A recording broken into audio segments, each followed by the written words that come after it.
దేశంలో ఉన్నతమైన పొజిషన్లో ఉన్న వ్యక్తి ఎవరంటే దేశ ప్రధాని నరేంద్ర మోదీ గారు. ఎన్డీఏ సర్కార్ అధికారంలోకి వచ్చింది.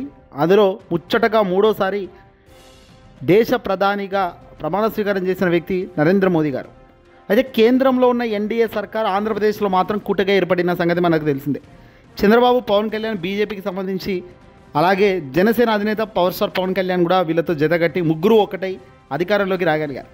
అయితే అధికారం రాకముందు చెప్పిన మాయమాటలు వేరు, అధికారంలోకి వచ్చాక తీరాగా వంచిస్తూ ప్రజలను ముంచేస్తూ పోతున్నారు. తాజాగా కేంద్ర ప్రభుత్వం కేంద్ర ప్రైవేటు బిల్లు ఒకటి తీసుకొచ్చింది. దీనికి ఏకంగా వైఎస్ఆర్సీపీ మద్దతు మొదటి నుంచి తెలపడం లేదు. వక్ఫ్ చట్టంపై ఏకంగా ఆంధ్రప్రదేశ్ విపక్ష వైఎస్ఆర్సీపీ పార్టీ సుప్రీంకోర్టును ఆశ్రయించడంతో ఒక్కొక్కరికి దడ పుడుతుంది. జగన్మోహన్ రెడ్డి గారు ఈ తరహా మెట్టు వేస్తారు, ఈ స్టెప్ అని కూడా ఎవరు అనుకోలేదు. ఇక తాజాగా జగన్మోహన్ రెడ్డి గారు మోదీ నిర్వహిస్తున్న కొత్త చట్టాలపై సుప్రీంకోర్టుకి ఎక్కారు. వక్ఫ్ చట్టాన్ని సవాల్ చేస్తూ ఆయన సుప్రీంకోర్టులో పిటిషన్ దాఖలు చేశారు.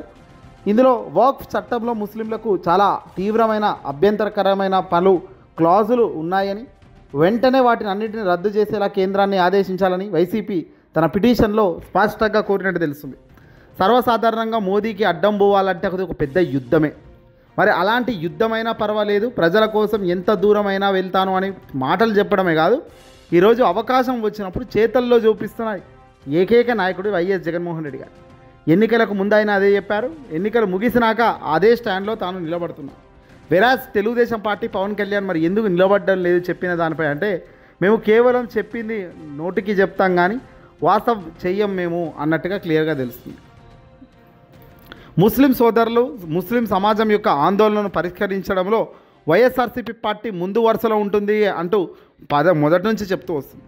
ఇక రాజ్యాంగ ఉల్లంఘనలకు తీవ్రంగా పరిగణిస్తూ వక్ఫ్ బిల్లును సవాల్ చేస్తూ తాము సుప్రీంకోర్టు మెట్లెక్కుతున్నామని వైసీపీ ట్విట్టర్ వేదికగా తెలిపింది. ఈ బిల్లు రాజ్యాంగంలో ఆర్టికల్ 13, 14, 25 మరియు 26లను ఉల్లంఘిస్తుందని పేర్కొన్నారు. ప్రాథమిక హక్కులు, చట్టం ముందు సమానత్వం, మత స్వేచ్ఛ మరియు మతపరమైన వర్గాల తమ సొంత వ్యవహారాలను నిర్వహించడానికి స్వయం ప్రతిపత్తిని కూడా స్వయం ప్రతిపత్తిని ఈ హామీ ఇచ్చే నిబంధనలు ఇందులో ఉన్నాయని, ఖచ్చితంగా ఇవి ముస్లిం సోదరుల సమాజంలో చాలా నెగటివ్ ఇంపాక్ట్ క్రియేట్ చేస్తుందంటూ కూడా సుప్రీంకోర్టు ముందుకు పెట్టారు. సెక్షన్ 9 మరియు 14 కింద ముస్లిం ఇతర సభ్యులు చేర్చడం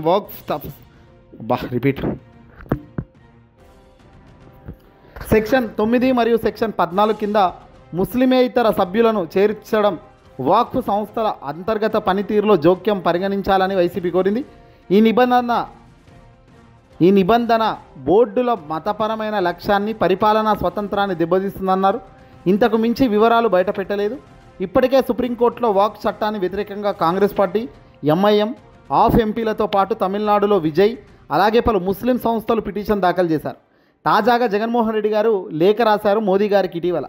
మీరు ఏదైతే ఈ చట్టం ముందుకు తీసుకెళ్లాలనుకుంటున్నారో వెంటనే వెనక్కి తీసుకోండి, ముస్లిం సోదరులకు అన్యాయం చేయొద్దు సార్ అంటూ నేరుగా దేశ ప్రధాని మోదీ గారికే జగన్ లేఖ రాసినప్పుడే రచ్చరచ్చయింది.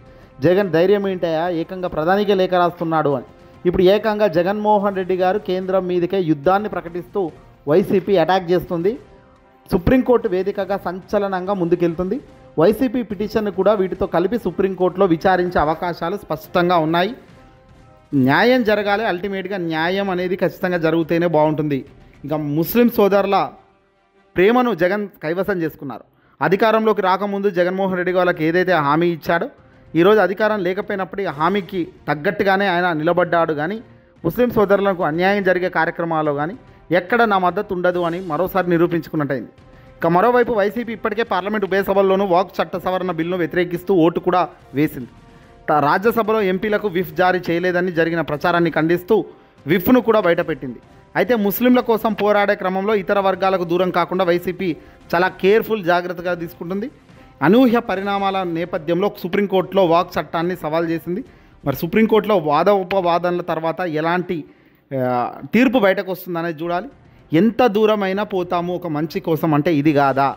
ఆయన ప్రధాని అయితే నాకేంటి, ఎన్డీఏ సర్కారులో కీలక వ్యక్తి అయితే నాకేంటి? ప్రజల్లో వ్యతిరేకత వస్తుంది, ప్రజలకు అన్యాయం జరుగుతుంది, ప్రజలకు స్వేచ్ఛ లేకుండా చేస్తానంటే అది ఎవరైనా ఒప్పుకోను, ఉపేక్షించను అనే జగన్ తత్వానికి సల్యూట్ కొట్టాలి. ఇది జగన్ గుండె ధైర్యానికి నిర్వచనం.